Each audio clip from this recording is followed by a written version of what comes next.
It's been a long time. We should have left you. But we did, just for a minute, and we're back. And it's all my fault, y'all. So. Let's say whose fault it was. Let's not put blame on anyone. We are busy women. One of us is busy with the other, but she's doing big things. And she is Andrea, and I am Tiffany. Oh, and these are our two guests today. We are all relatively unstable. Thanks for coming back with us, rocking with us, sticking with us. Don't forget to like, share, subscribe, follow, comment, DM us nicely, politely, appropriately, and all that good stuff. And so we can keep coming back, so we can keep growing, so we can keep doing what we love to do with you. It's for us, with you. We're not gonna lie. So before we get started, Andrea, I feel like it's important for us to just remind everyone that October is National Domestic Violence Awareness Month. Purple, choose wisely, make good choices for you and your family. It doesn't always look like what you think it does. It's not always physical. If it doesn't feel right, it probably is not right. Absolutely. Hopefully we'll talk a little bit more about that later this month. Yes. But, oh, did I just ghetto scratch my hair? Hey. Oh, wait.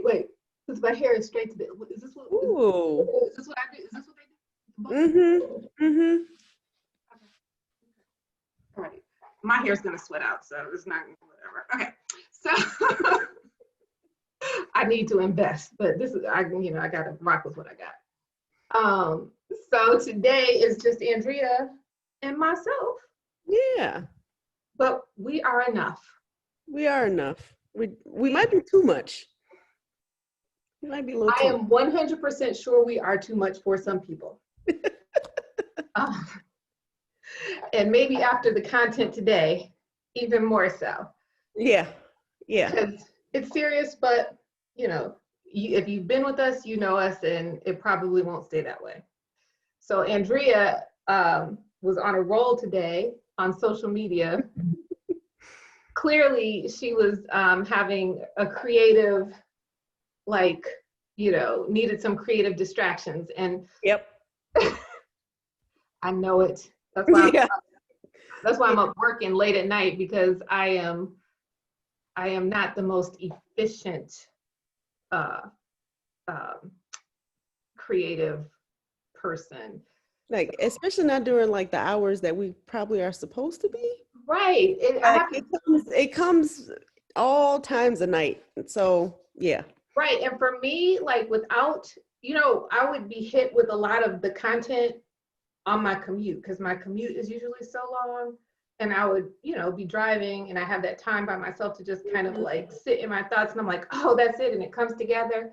I don't have that. So, I got to take it when I can.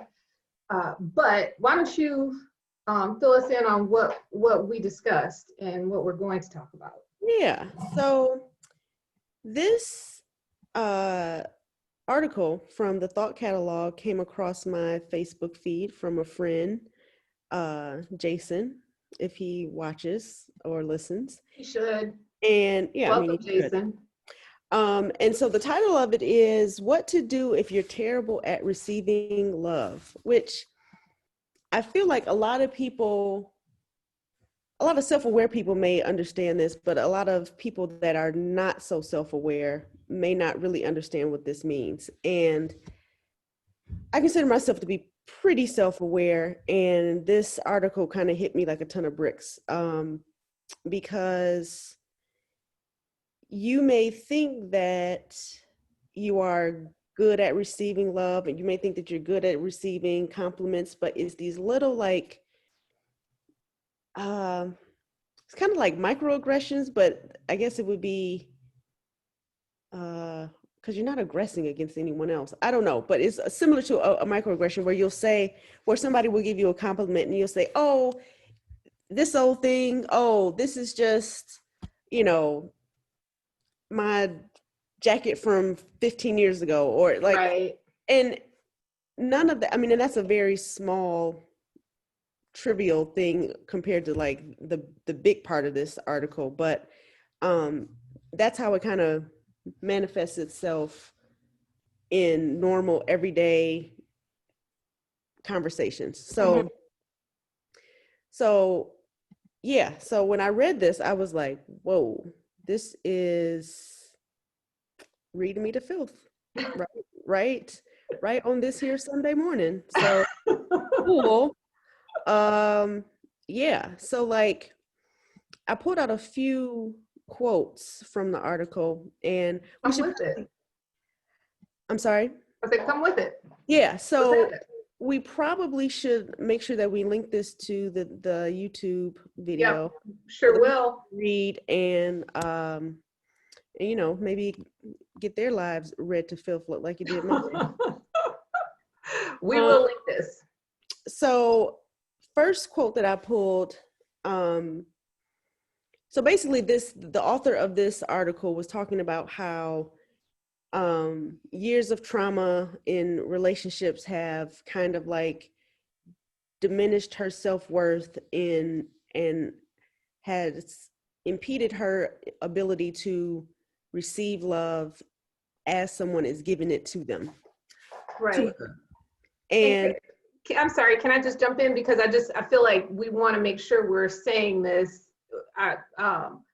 the way that love was very broadly defined. So just so that we don't lose anybody, like, I don't need to hear this.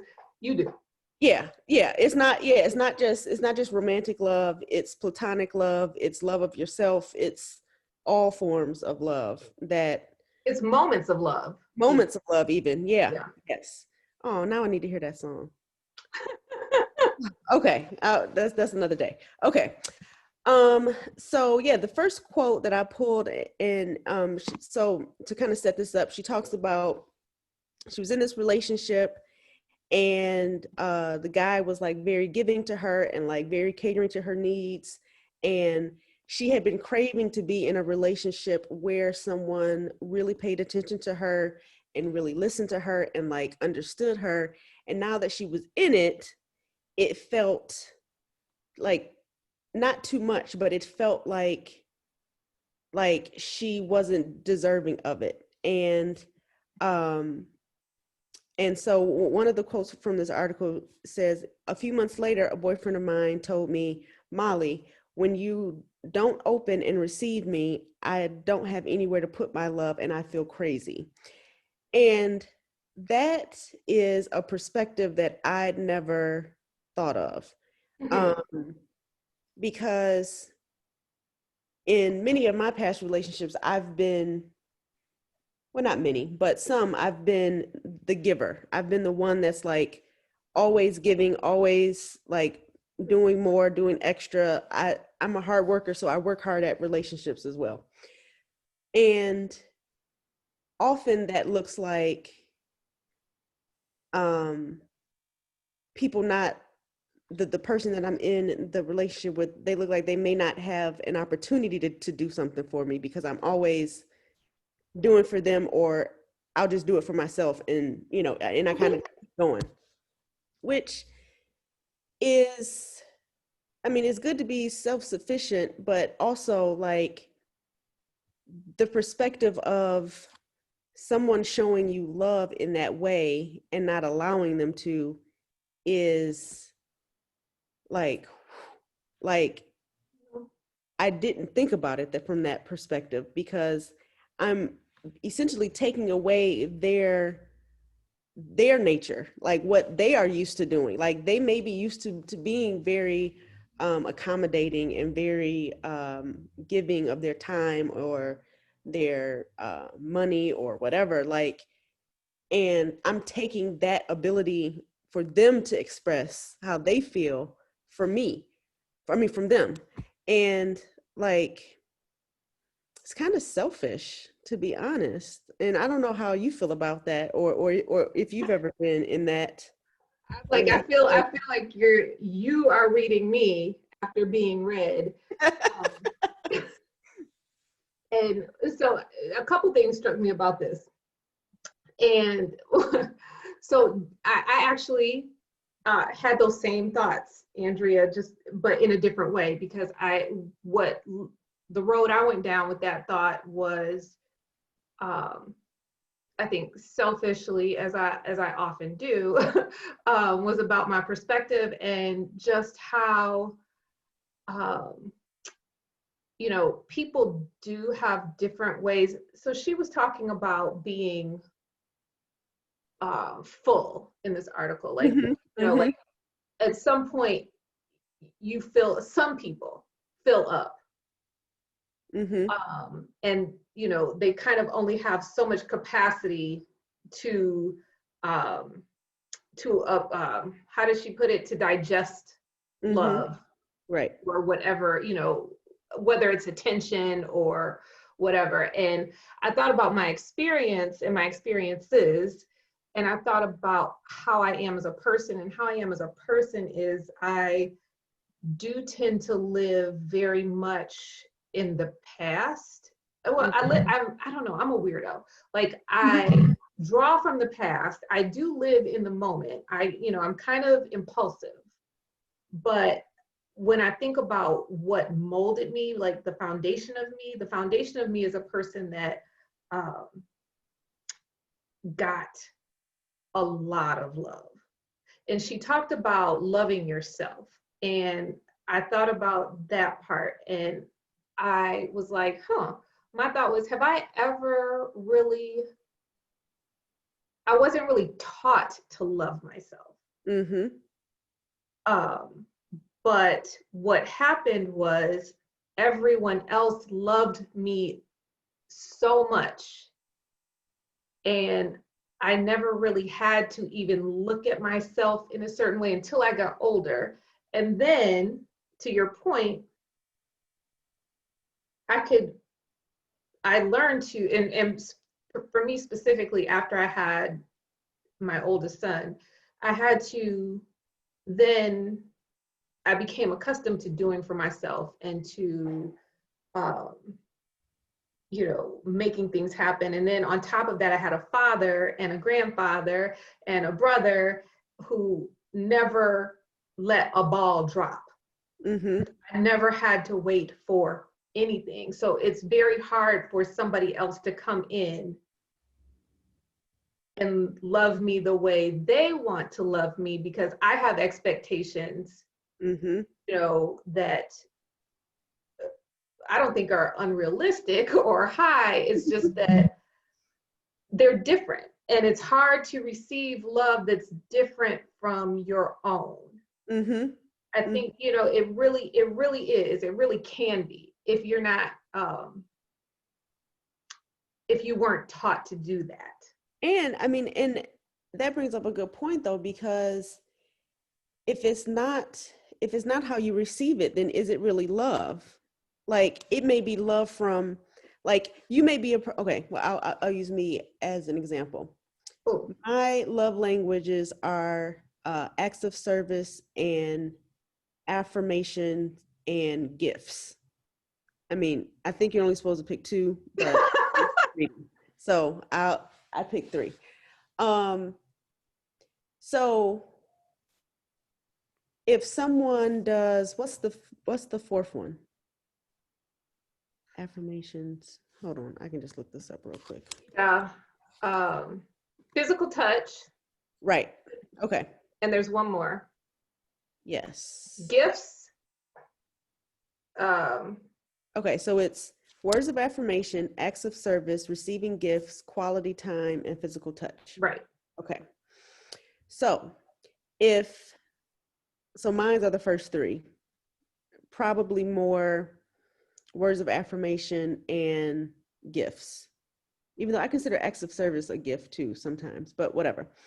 But if someone was to show me love in physical touch, like that's the primary way that they show me how they love me. Right. Like, I don't think I would recognize that as love, because that's not how I receive it. Exactly. That, So, that is a perfect example for me yeah, because I don't receive it that way. right, I don't receive physical touch as love. right.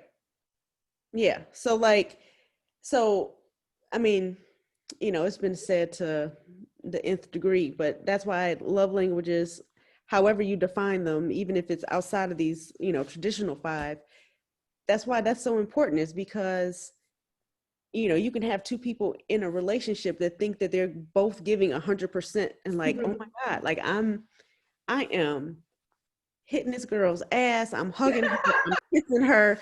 I'm rubbing her curves. I'm loving on her all day. And she still is just like, yeah, but can you give me a compliment? Right. And like, so like, there's no, yeah. So like, you could definitely be on two different wavelengths with that, and still, and both people will feel unloved, And which is, exhausted. and exhausted, right? Yeah. Tired, because you're constantly trying and you're constantly not hitting the mark for Right. them. So this is so silly. So I was going through some stuff that who I feel like this is one of those moments where it's like those things I shouldn't say because people will question my credibility. But I was going through some of my dad's stuff, which I have so much of it, and I often am because I'm still grieving 3 years later. Mm-hmm. But what I realized, this is before you and I had this conversation. This was a couple weeks ago, and I realized I was like, you know what? I think that a primary love language for me is, and this is the craziest thing because I don't think I'm photogenic at all, but is pictures. Like, Mm-hmm. like I guess that's an act of service. But my dad took so many pictures, and after losing him, and I mean just pics like candid and like every single moment. And my mom is very good about it too.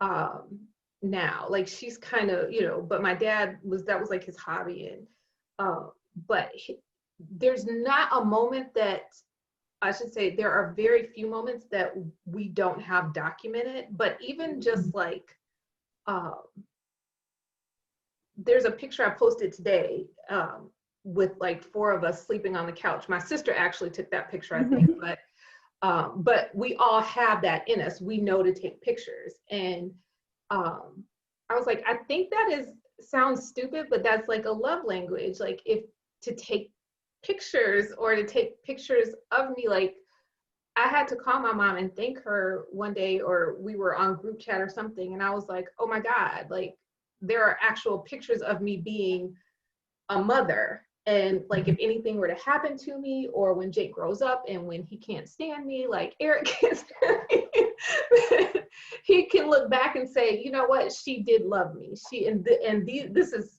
evidence that, my mom did this, whether I look cute in the picture or not, whether I look like I worked out or ate cookies or whatever, he won't care.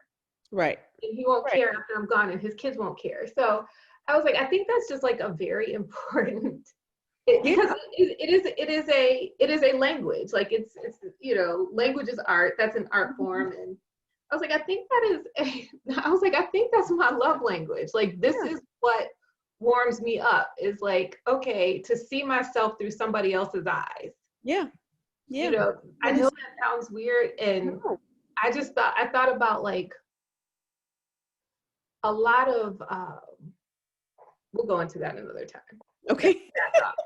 Yeah, I was like, I think seeing myself through someone else's eyes is a love language. Mm-hmm. And I guess that is a form of affirmation.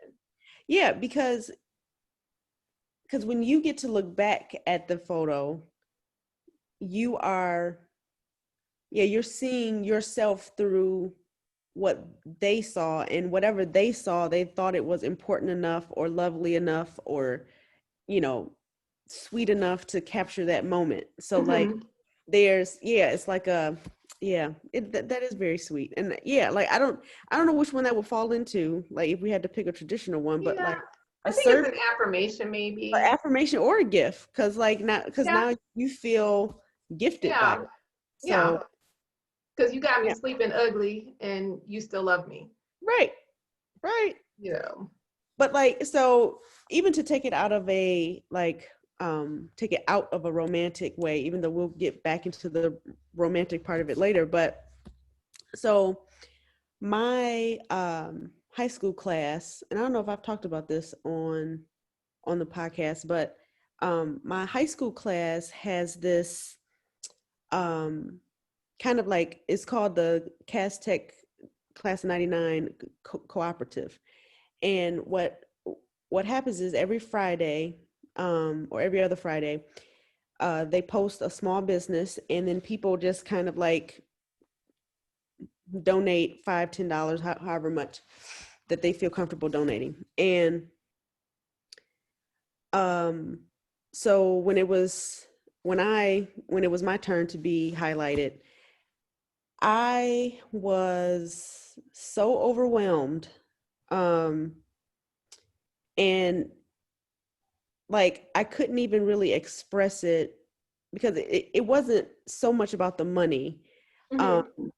it was more about like the notes that people left for me, like in the Cash App, and they were like, "Oh, I'm so proud of you," whatever.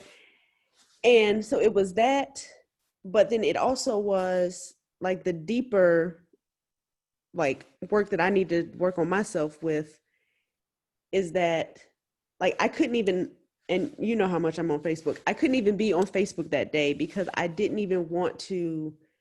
It made me uncomfortable almost to like see the comments, because like Aw. you're supposed to like comment done, like when you donated, Yeah. and it made me uncomfortable to even see how many people donated, because I felt, to bring it back to the article, I felt too full. Like I felt Yeah.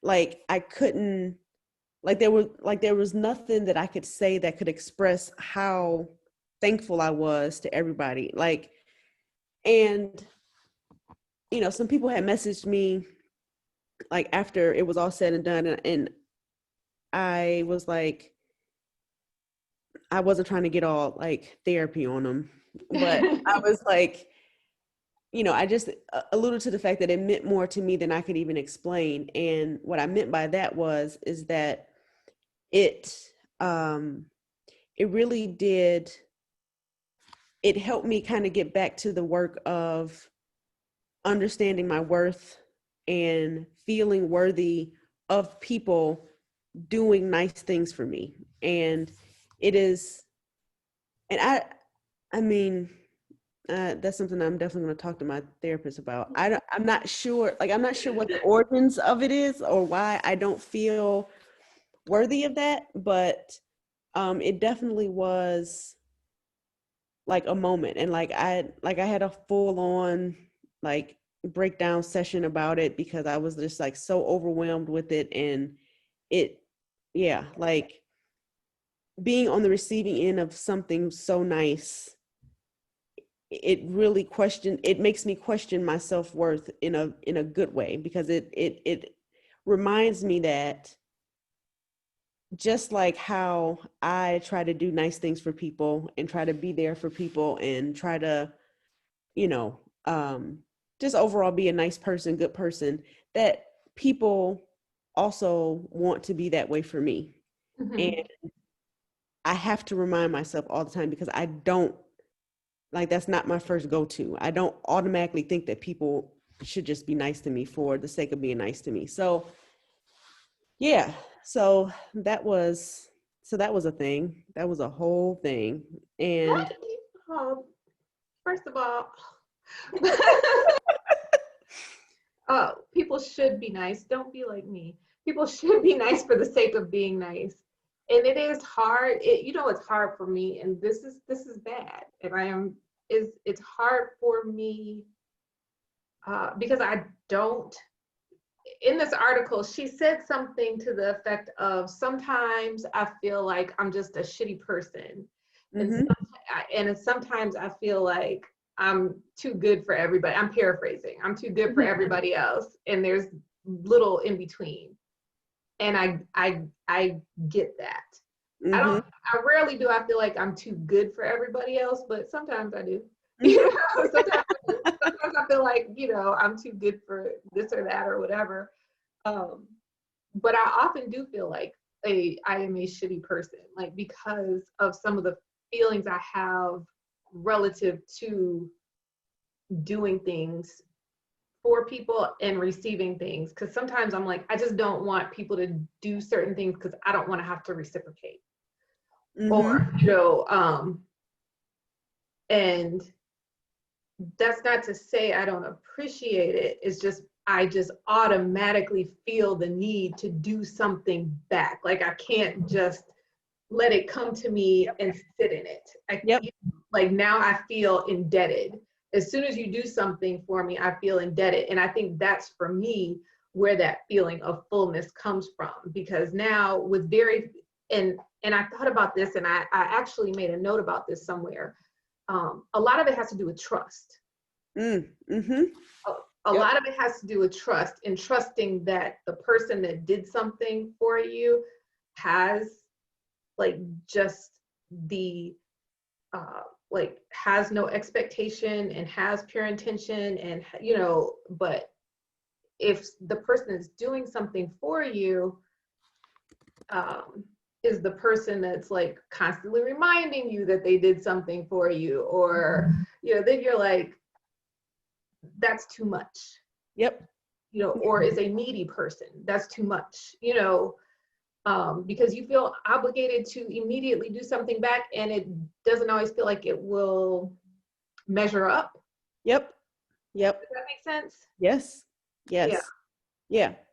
Yeah. So another part that spoke to me was, so the author talks about how her boyfriend had a whole planned day of activities and, you know, surprises and thoughtful gifts and this and that.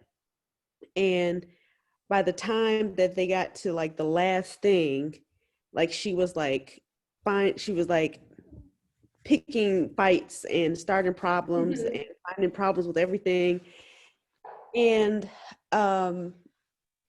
I have gone through a similar situation like that where I was on the receiving end of something so thoughtful and amazing, simple and thoughtful and amazing, and I went into a full-on breakdown about it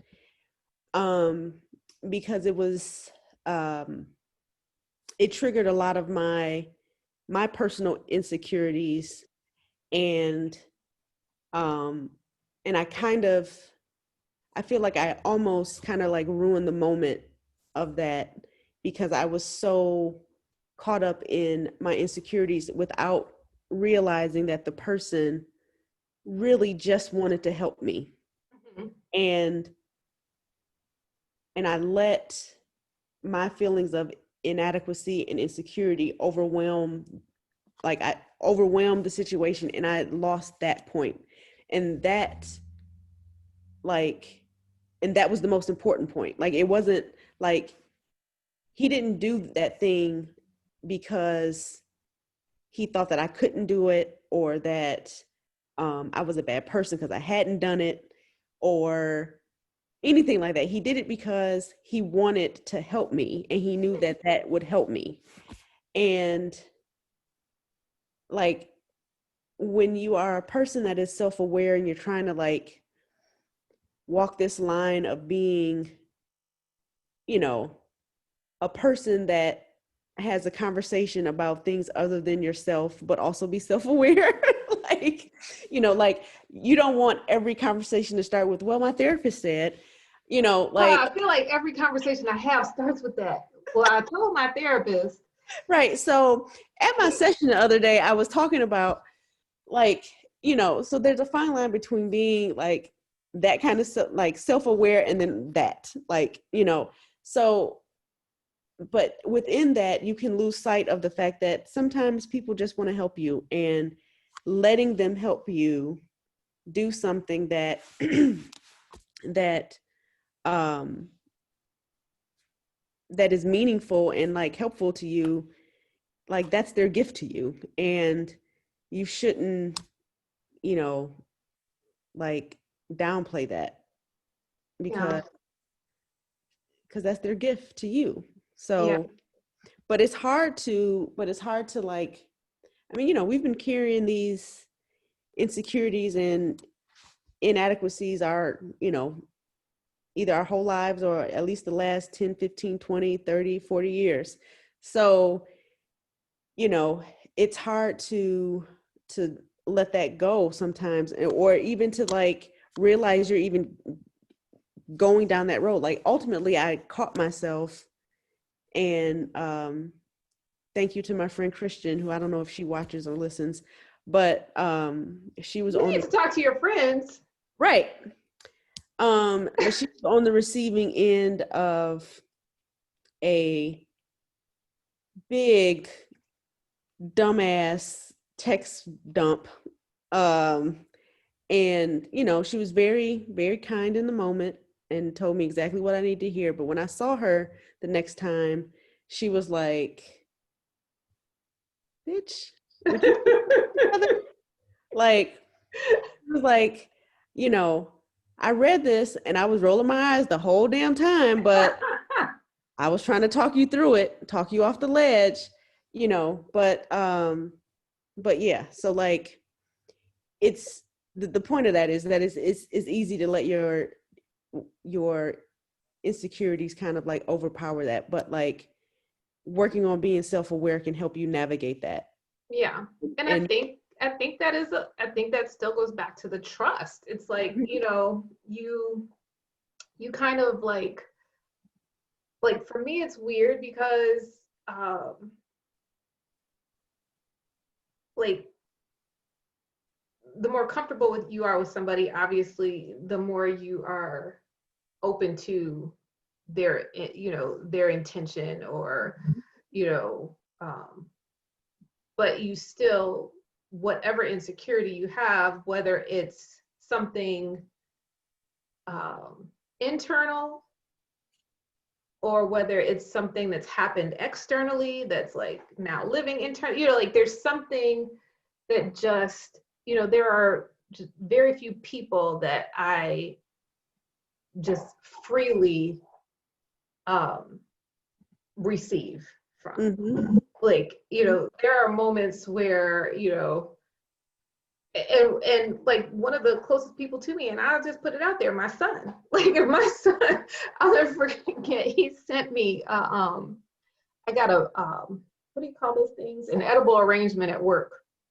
I think this was like last year, I don't know when this was, last year or the year before, and I was like, huh, okay, you know, where'd this come from? And I assumed it was Howard, but at the same time I was like, that would be weird. You know, that was a weird thing, you know, an edible arrangement. But I'm like, you know, who knows what mood anyone is in. And so it was from Eric. And I'm like, oh, how sweet. But my immediate thought was something's wrong or he needs something. Right. And I'm like, this is the child that came from me, and this is me not trusting, you know, for whatever reason. I don't trust him. I mean, I think I have good reason when it comes to that, because, you know, although he did do me a really big favor this week, so thank you, Eric. I know he doesn't watch, but it is hard to, because so in this article, you know, she's like, she starts out talking about how she cringes just at the, you know, I think she cringed at a compliment over a $20 coat or something, or a 90, you know, it was a coat or something like that. And I do like compliments. I do like validation. I do. Compliment. I love a compliment. I love a gift. I love all that. But I guess it really just depends on where I am as to how I receive it. Because another example I can give you is like my birthday. I am very controlling about my birthday. Mm-hmm. And I also am very quiet. Like, I like to, I want to do what I want to do. Mm-hmm. And my partner always has like plans, or do you want to do this? And usually the answer is no, I really don't. Mm-hmm. I'm happy with pizza and spending time with Jake. If Eric would spend time with me, I'd love to spend time with him. But I'm happy like chilling at home, because I'm such a bitch like this. If I can't have exactly what I want, Right. then I would just rather do what feels good. And what feels good is cuddling up with Jacob, chilling, watching TV, sticking around the house, whatever, eating cupcakes. Love me some cupcakes. Mm-hmm. But I have to, but I try, it's something I try not to fight, too much, because that's what he wants to do. Mm-hmm. That's how he expresses himself. Right. Now that, kind of my circle of friends has grown, and there's another couple of friends that have birthdays right around mine, and we all go out usually like that weekend. So that's always fun. But other than that, I'm like, no big deal. Mm-hmm. Like, I really don't have to do those things. Mm-hmm. I don't know. It's stupid sounding if I like compliments and if I like gifts and I like validation, but then I want to just chill in my leggings and socks. Well, I mean, but I think that kind of goes to another point in the article where she's like, you get too full, and like her way, she says, for me, I need space. I need alone time from who I'm with, and I need to do something to move the energy out of my body. It may look like going for a walk, doing a workout, or journaling. Something great you can do is call a friend and ask if you can share about your trip or your date, to literally verbally digest and process the experience with them. Or maybe it's yard work or dishes or cleaning, which is a whole ass lie, because I made a note of that. Fuck her girl, with that part. girl, That's ain't nobody doing no manual labor to get out no love feelings. No. I can't even believe that made it past an editor. I was like, well, clearly The editor is a man. that is yard work, hard pass, super hard pass, cleaning in general, hard pass. So Hell no. yeah. What? Okay. Mm-mm. But everything else she said, yeah, like going for a walk. I mean, workout is 50-50 for me, but for you, that may work for you. Yeah.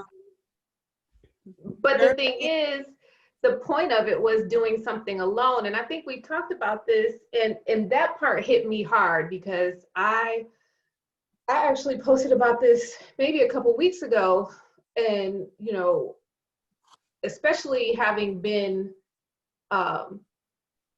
housed with my family, who I love, for so long, like, but even just because my work is so consuming, and then on top of that, just I don't like being confined anyway as a person. Yeah, I was like, when she even said go for a walk, I'm like, no, girl, I need like 6 or 8 straight hours just alone. Eight is excessive.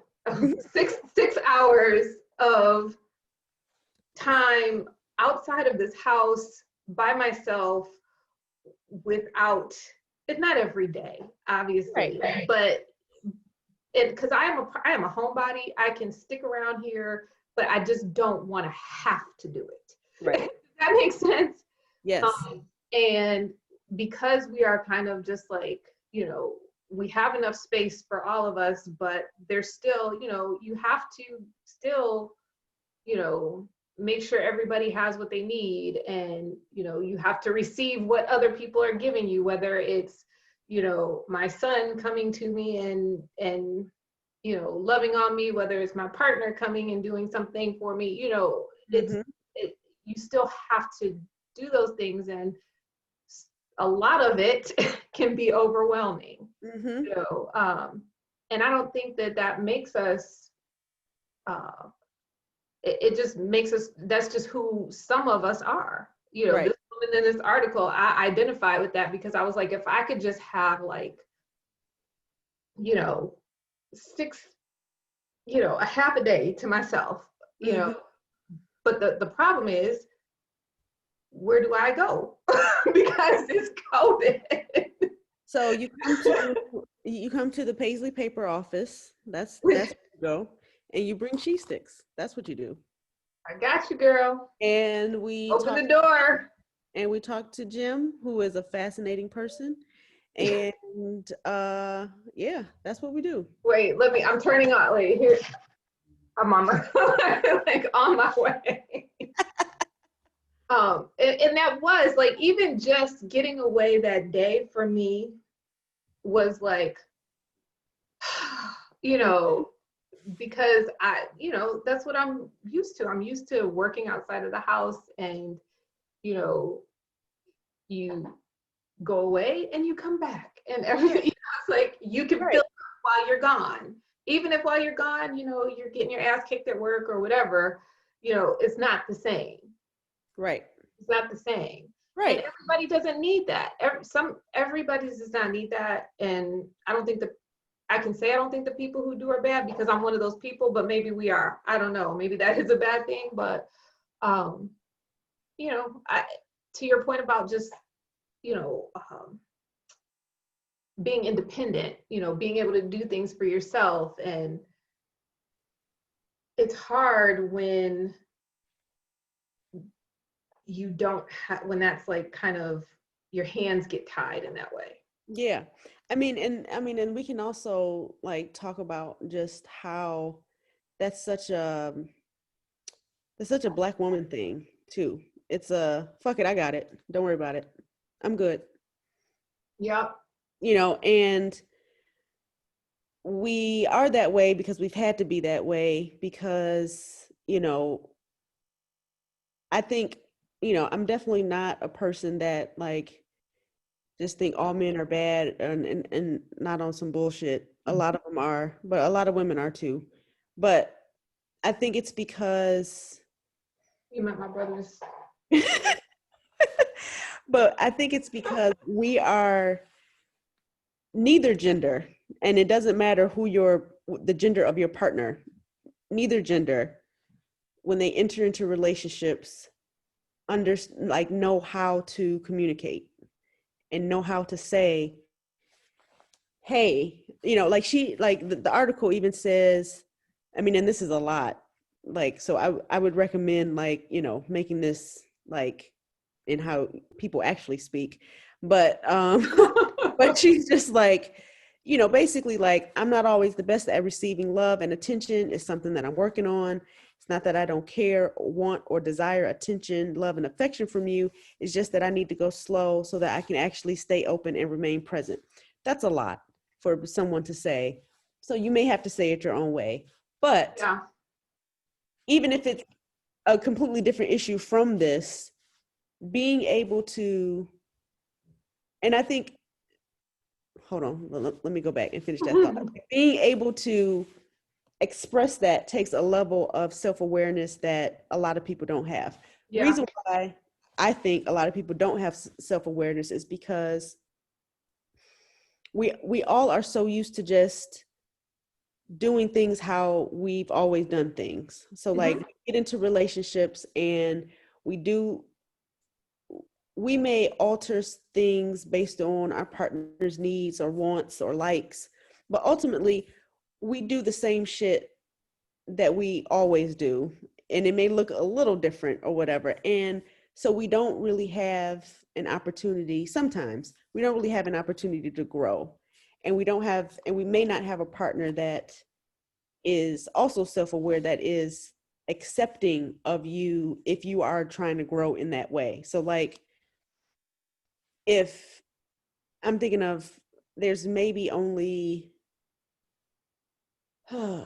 probably one relationship that I've had in the past in which I would feel comfortable saying something like that to, or, you know, talk about like, oh, I need to go slow because this is hard for me and this is something that I'm working on. I can think of only one relationship that I've had where I would feel comfortable, well, in the past, that I would feel comfortable saying that to. And that was a relationship in which I called the guy my girlfriend. So we can have a whole conversation about that. But you know, like, he was a little too far for me on the in touch with his feelings. Like, it was a lot. So I think, so going back to Black women, it is hard, I think, for us, if a man is, you know,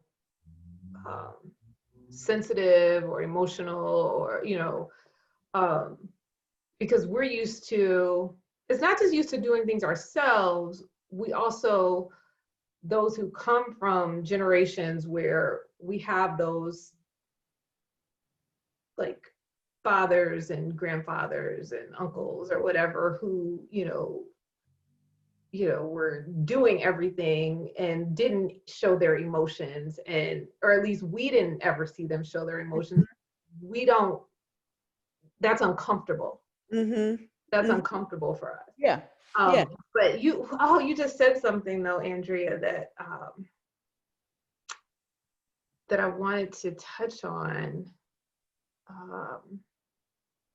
I'm sorry. I lost my thought. It'll come back to me. Yeah. But you're right about that. And I feel bad about calling that guy my girlfriend, even though I still do believe that to be true. But that also takes some learning and some growing on the woman's part to understand that, you know, like, we are, I won't say everybody, but, or all women or all Black women, but so I see so much on Facebook and Instagram about how, you know, oh, if we, you know, if a man would just say like what they were feeling or what they were, you know, or, you know, express what they feel and like let us know like what they're thinking and all of that. And it's like, we say we want that, but then do we really want that? Or like, how, like, I feel like it's a catch-22. Like, I feel like sometimes if you do have a man that is self-aware, that some women won't be open to that, because then they'll look at him like, oh, you soft. Mm-hmm. But being self-aware is not at all being soft. Like, Mm-hmm. it's very manly, and it's very attractive, quite honestly, to me at least, Mm-hmm. when a man can say, you know what, this is my issue, I'm sorry, and I won't let it happen again. Like, that's hot to me. Yeah, but I think, and you know, I'm not a professional, nor am I necessary, nor do I have my shit together. So let's just put that out there. But I think that I see that shit too. And I have friends who I, you know, hear talking, and, you know, they say the same thing, you know, but I don't know that I'll include myself, I don't know that we always make a safe space for them. Yep. To do that. You know, speaking for me, I am quite judgmental, and no one is really immune from that. Unless you have, you know, unless you are dealing with somebody, or whether it's in a relationship, whether it's in a friendship, whether it's who you work with, you know, I mean, it's across the board, who is so similar to you, or so similar to how you were raised? I mean, because so often, you know, you're dealing with people who, we all come from different families, we all have a different experience, but you know where your energy is, you know kind of where your mentality is. And you know, if you are dealing with somebody who's on a different plane, and then who on top of that has different psychological needs and all that kind of stuff,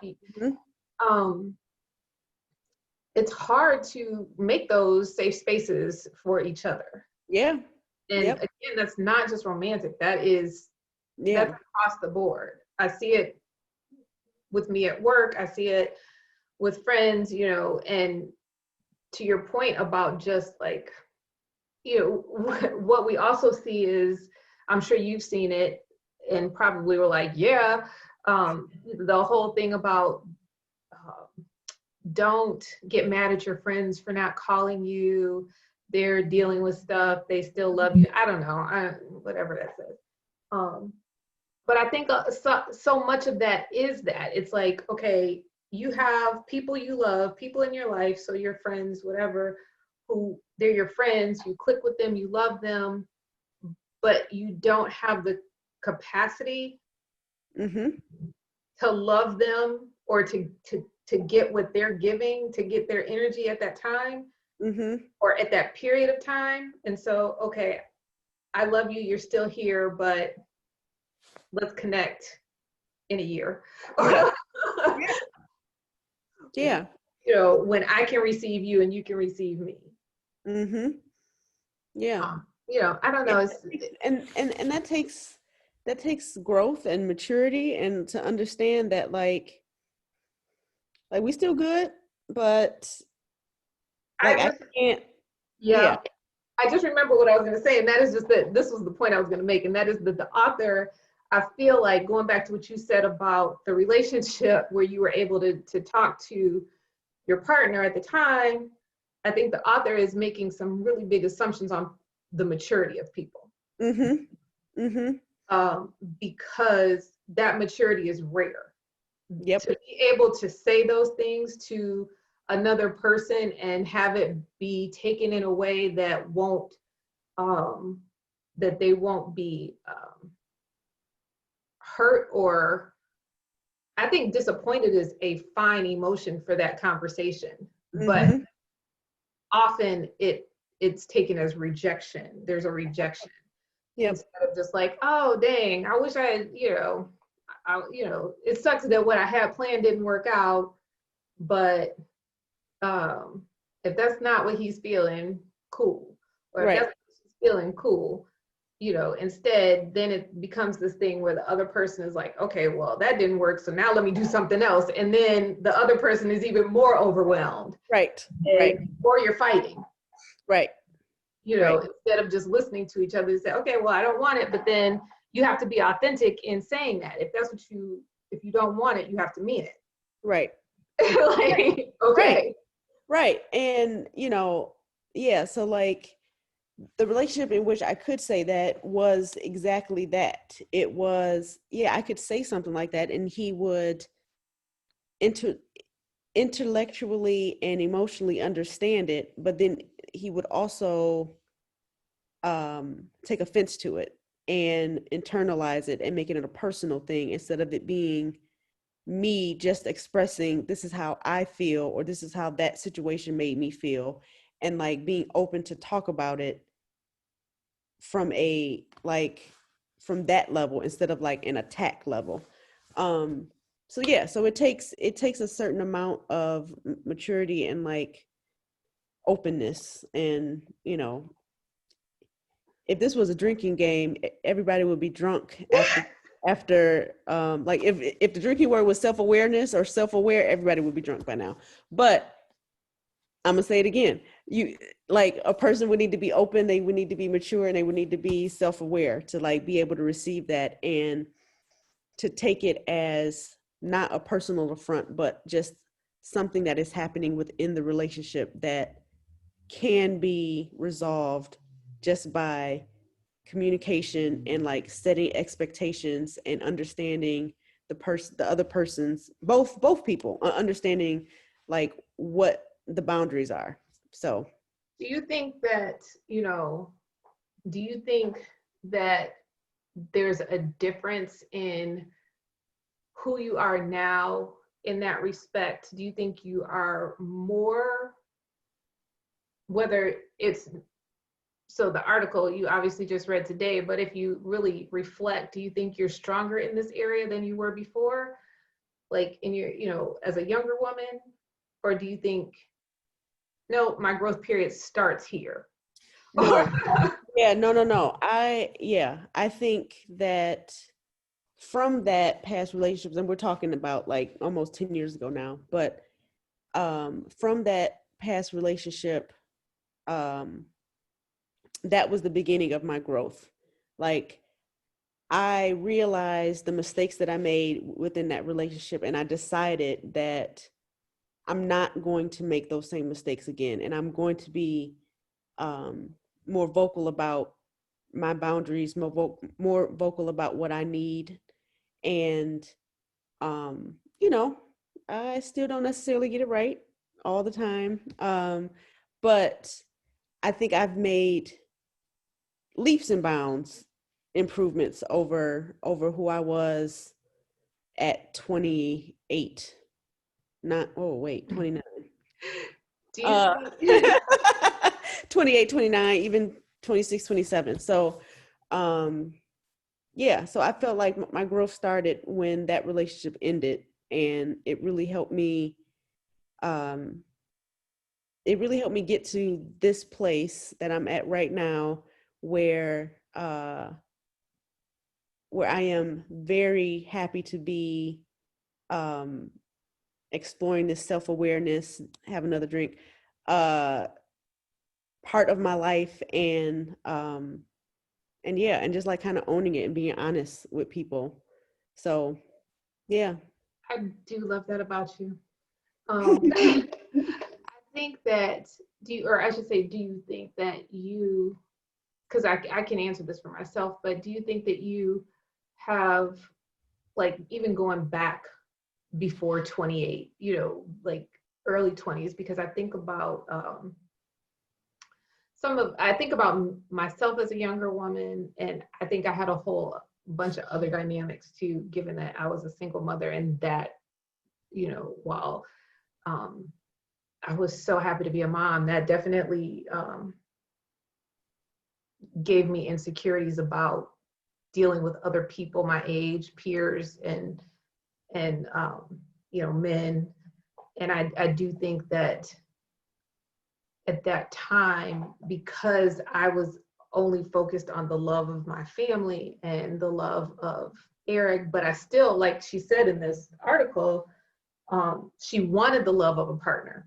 Mm-hmm. She wanted that, but she was like pushing it away almost. And I think I did that a lot. You know, I think I also dated a lot of D-bags, but I think I did that a lot. Not, I mean, a lot. No, I think I did that in significant moments as a younger woman. Yeah, most of them were D-bags. Sorry, Yeah. but not bad people. Just right. Just yeah. And I'm wondering if you feel like that. Like, I think that if a young woman isn't kind of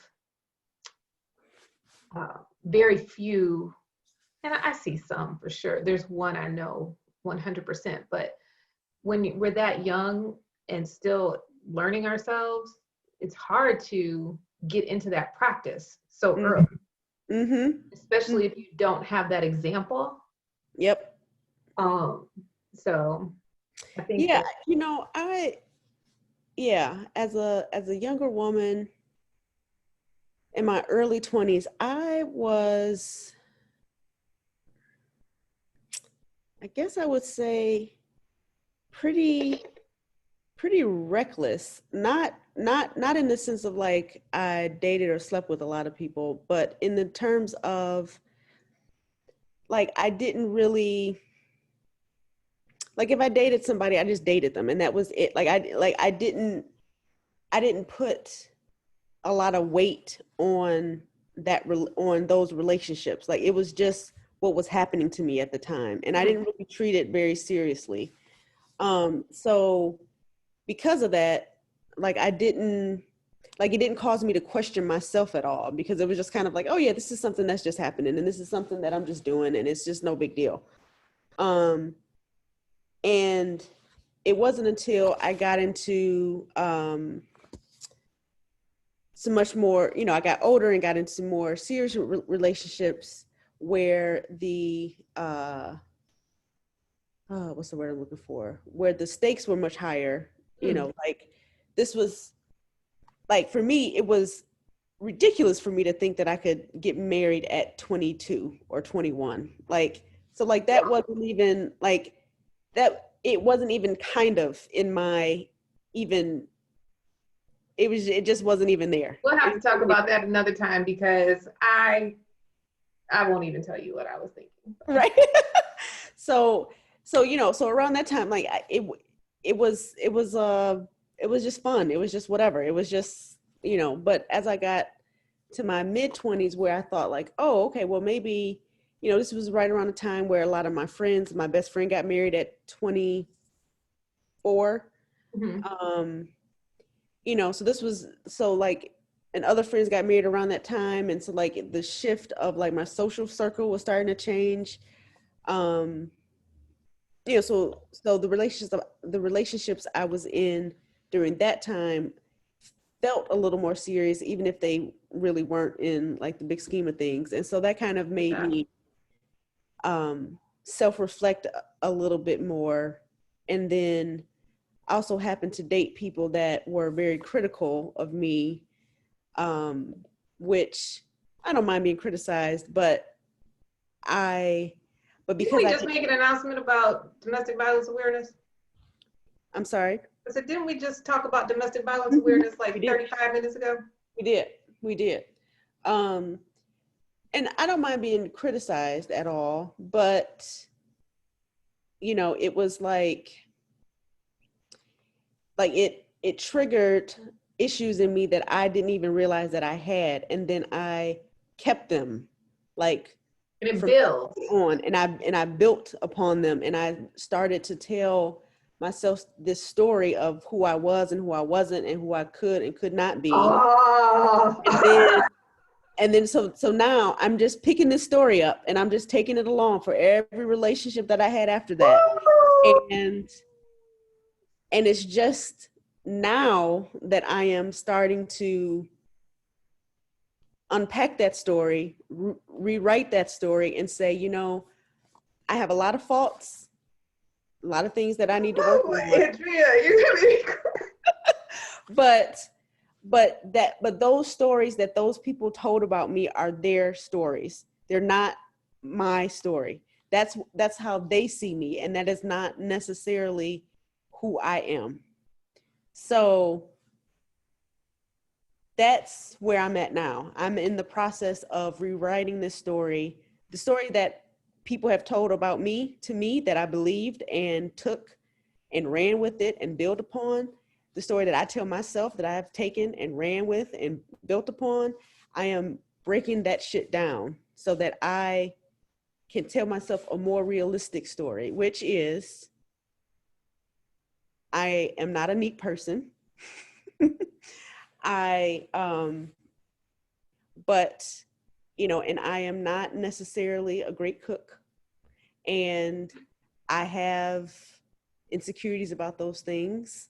But I am also very ambitious, and I'm also a funny person, and I'm also a giving person. And those things are what the bad things I need to work on, but the good things I need to revel in. Those are not bad things. That's just, they are what they just are. What they are. But, and I didn't mean to, they're not bad things if somebody, if somebody can deal with it, if they can step over your shoes, or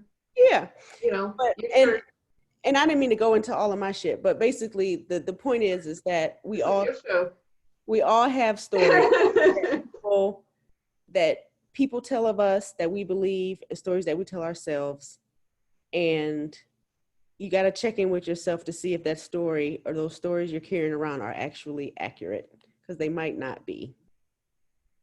Well, I will be canceling my therapy appointment this week because we have had it. I am so sorry, Kisa, but I'm going to go ahead and just accept this as my session because Andrea has just told me everything that you tell me that you went to school for. But you know, this is a good read. It's a good time for reflection, or it's a good prompt for reflection. It's a good conversation piece if you have that, you know, level of maturity among your friends or your partner or whomever, because it does make you think about just your own needs. Mm-hmm. And if your needs are not, if you aren't meeting your own needs, or if you aren't recognizing your own needs, you really can't, you know, accept anything from anyone else and feel good about it. Like, I think for me, that was like kind of the bottom line was, you know, I have an idea of what love, and again, we're using love broadly, whatever that relationship is, you know, whether it's platonic, whether it's romantic, whether it's parental, you have an idea of, I have an idea of what love is. And if it doesn't feel like that, if it doesn't feel like what I think it should feel like and what feels good to me, and you know, it's just really, it's not going to cross my energy threshold. It won't. And you know, that might be a challenge, that might not be, but you know, that's kind of how, what I left this article with. And it's like, okay, well, that's something for me to reflect on, because I definitely have, and I don't even always know what it looks like. I am not a person that I don't identify things all the time for what they are. I know what it feels like. I go by how I feel and what it, you know, what it feels like to me, whether it's something consistent or whether it's in the moment. If it feel, you know, I go by how it feels, and if my antenna go up, I'm closed and I can't receive anything. You know, I completely close. But if it's familiar, if it's comfortable, then I'm open, and that other energy can come in. And that's kind of how I just left this piece. Yep. Yeah. So I think we would just ask others to, whether you read it or not, you get the idea, because we've talked about it for an hour. And just reflect on it. Does it feel good to you? And I think that was also the thing. It wasn't trying to change who you are or trying to have you make concessions about, you know, what you value. It was just, I mean, to me, it was more identifying your own needs and making sure that you are protecting them. Right. And when you do that, you can invite other people who are on that same energy wave into it. Absolutely. What say you? Okay, good. See? Easy peasy. But actually work that you need to do on yourself. Keep working. You know, I love fun. Fun is good, you know, but we do have to keep working on ourselves. Because we are all relatively unstable. It all goes back to that. It does come back to that. So thanks for coming back. Come back again. Bring your friends. I don't know about your mother, but she might need to get some of this too. Maybe. I don't know.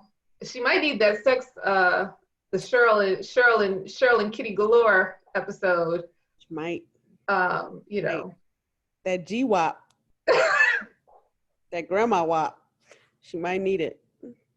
She might need to get her fix. Andrea said GWAP. You heard it here first, everybody. Don't ever repeat it because it's lame. No, you must repeat it a lot. You must repeat it a lot. Apparently, I saw a clip. Apparently, the GWAP is popping. So, GWAP is popping? GWAP is popping. Well, yeah, we have to have somebody come on. I don't know if I'm ready to hear about the GWAP yet. Give me time. Yeah, I'm not real ready for that. But I'm curious though, because okay, so this is off subject, but this is why this is the reason for this podcast. Go for it. That can be, a little segue for our next time, possibly. Yeah, like I know guys that I'd be like, I don't wanna fuck nobody that's 60. And I'm like, well, what you gonna do when you're 60? Not saying that 60 is old, but I'm just saying like that's their right. 60, that's 70, 80, whatever number you want to put in there. But like, you fucking 40-year-olds and you 40, like you will also probably fuck 60-year-olds when you're 60. So I mean, yeah. I think my question is off. Like my question goes into more the mechanics of it. Like, as the joints get stiffer and like, I don't really want to see it, but I do want to know like how it works. I mean, like this is everybody's future here. I don't. Yeah, and I also kind of just want to know that,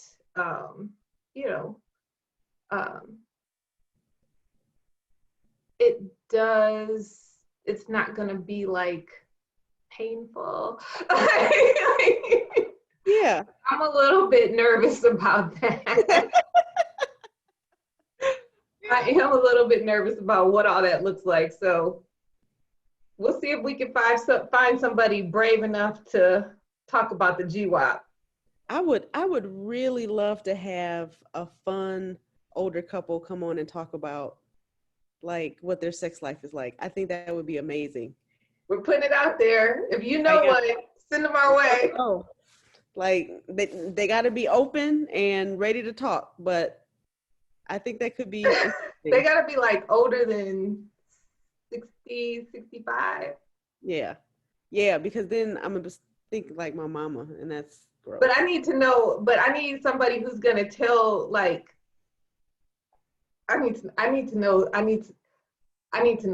like like for real, like when the arm strength goes and like the knees, like I need to know. Yeah, I mean there's like like a real ass like logistics. How do we end up here? But yes, because I'm crazy. That's why. I would like to know. I want to know the answer to this. Mm-hmm. So if I'm going to be on the lookout, and if anyone knows of someone who can discuss this, we don't have to know them. Yeah, we don't have to know them. Just give us a name. I'll reach out. Mm-hmm. We'll probably end up with a protection order against me. Right. Won't be the first time. No, I'm just kidding. Just kidding. All right. Well, we will see you guys next time. Don't forget, it's Breast Cancer Awareness Month. It gets its shine, but do not forget Domestic Violence Awareness Month. And be good to yourselves. Yes. Do your work. It doesn't have to be good to anyone else but you. Yep. Make yourself happy. Holler at us. Like, share, subscribe, follow. Comment, but only good comments. If you want to make a bad comment, DM us. If you want to make a good comment, make it public. Then that can be public, but bad comments. We said we like validation. I mean, clearly, we both said that our love languages are words of affirmation. So Yep. take heed Yep. when you want to send something. But also be sure that if it's too nasty and too rude, that one of us will get back with you. Yeah, immediately. Because we're like that. We love you. Andrea, I love you. I will hopefully see you soon, and we will see you soon. Bye.